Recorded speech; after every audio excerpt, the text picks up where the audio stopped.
آپ دیکھیں نا ایک ٹھنڈے دن سے کہ ہر نماز میں الحمدللہ ثم الحمدللہ ہم حضور کے سلام بھی پڑھتے ہیں اور درود بھی پڑھتے ہیں.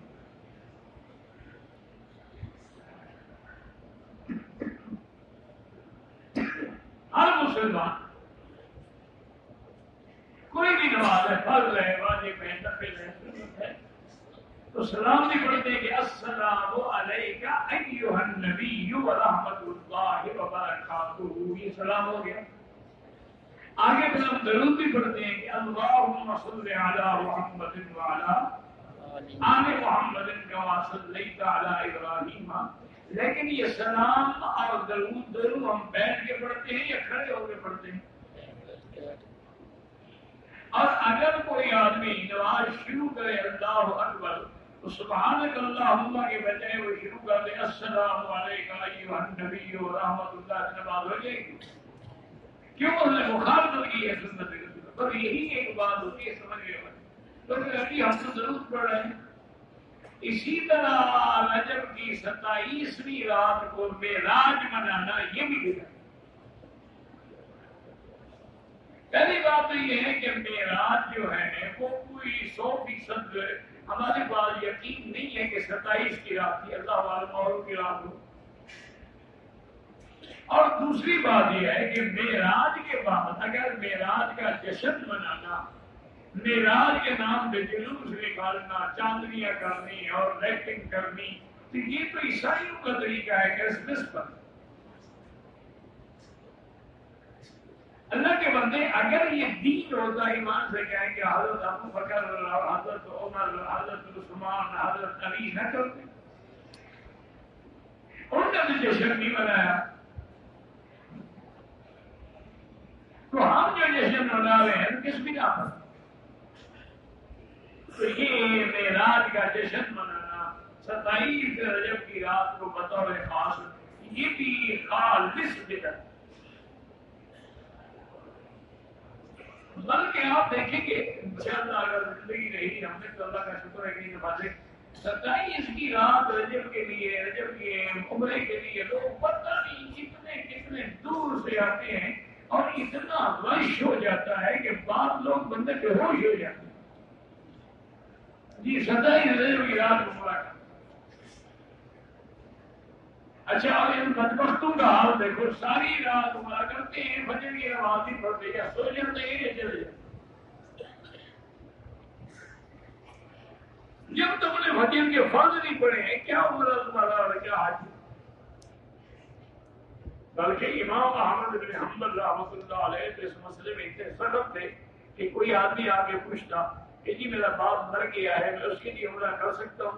پہلی بات پوچھتے کہ وہ نماز کا پابند تھا. اگر کوئی کہتا کہ نہیں یار وہ نماز کبھی پڑھتا تھا کبھی نہیں، فرمایا اس کو عمرے کی ضرورت نہیں ہوتی. کافر ہے، کافر کے لیے کیا عمرہ کرتا؟ ایک نماز چھوڑ دے تو کافر ہو گیا. جب وہ کافر ہو گیا تو کافر کے لیے تم عمرہ کرو گے، کافر کے لیے تو دعا مانگنا بھی منع ہے. ہاں اگر کافر زندہ ہو تو دعا مانگ سکتے ہو کہ اللہ اس کو ہدایت، لیکن کفر میں مر جائے تو بات ختم. حضرت ابراہیم علیہ السلام کے باپ جب فوت ہو گئے، اللہ نے منع کر دیا کہ ابراہیم اب بخشش نہیں مانگے. وما كان استغفار ابراہیم لابیہ الا عن موعظة وعدها اياه فلما تبين له انه عدو لله تبرأ منه. اس لیے ہمیشہ یاد رکھیں کہ اب سنت جو ہے مثلاً 13، 14، 15 اس کو کہتے ہیں لیالی البیض، یعنی روشن راتیں، چاندنی والی راتیں. ان دنوں میں بھی روزہ رکھنا سنت. ہر سوموار کے دن اور ہر خمیس کے دن روزہ رکھنا بھی سنت. اسی طرح 9 محرم اور 10 محرم، 9، 10 یا 10، 11 کا روزہ رکھنا بھی سنت. اور جو لوگ حج میں نہ جائیں ان کے لیے عرفات والے دن بھی روزہ رکھنا جو ہے وہ سنت ہے. اور اس کا اتنا بڑا اجر ہے کہ ایک سال کے پہلے اور ایک سال کے بعد والے گناہ معاف ہو جاتے. لیکن جو حج کریں اس کے لیے سنت نہیں ہے. اب دیکھیں نا اگر آپ حج کریں اور اگر نہیں میں جگہ رکھوں گا تو آپ مخالف ہیں حضور کی سنت۔ جب حضور پاک نے نہیں رکھا ہے تو آپ کیسے رکھ سکتے ہیں؟ اس لیے ہمیشہ یاد رکھیں کہ بہت ساری ایسی چیزیں ہیں جو لوگوں نے، اچھا اسی طرح رجب میں ماں باپ کی قبروں پہ جانا جو ہے یہ بھی میں ضروری سمجھا ہوا، یہ بھی بدعت۔ سارا سال ماں باپ کو یاد نہیں آتے، رجب میں یاد یا محرم میں یاد ہے۔ اچھا کرتے کیا ہے؟ وہاں جا کے جھاڑو دیتے ہیں، صفائی کرتے ہیں، رپائی کرتے ہیں، اور اس کے بعد دال اوپر پھینکتے ہیں کہ چلو ہم تو گوشت کریں گے، ابا دال کھاتا ہے۔ یہ یقین ہو جانے نہیں ہوئے بغیر دال ڈالی قبر پر بھی ڈالیں گے۔ انا للہ و انا الیہ راجعون۔ یہ سب چیزیں بدعت ہیں۔ قبروں پہ جانا جائز ہے، جاؤ، اور عبرت پکڑو گے۔ کتنے بڑے لوگ تھے جو آج مٹی کے نیچے سو رہے ہیں، اور ہم نے بھی اسی مقام پہ آنا ہے۔ تو اگر یہ مراقبہ آدمی کر لیا کرے، مراقبہ یہ مانا غور کرے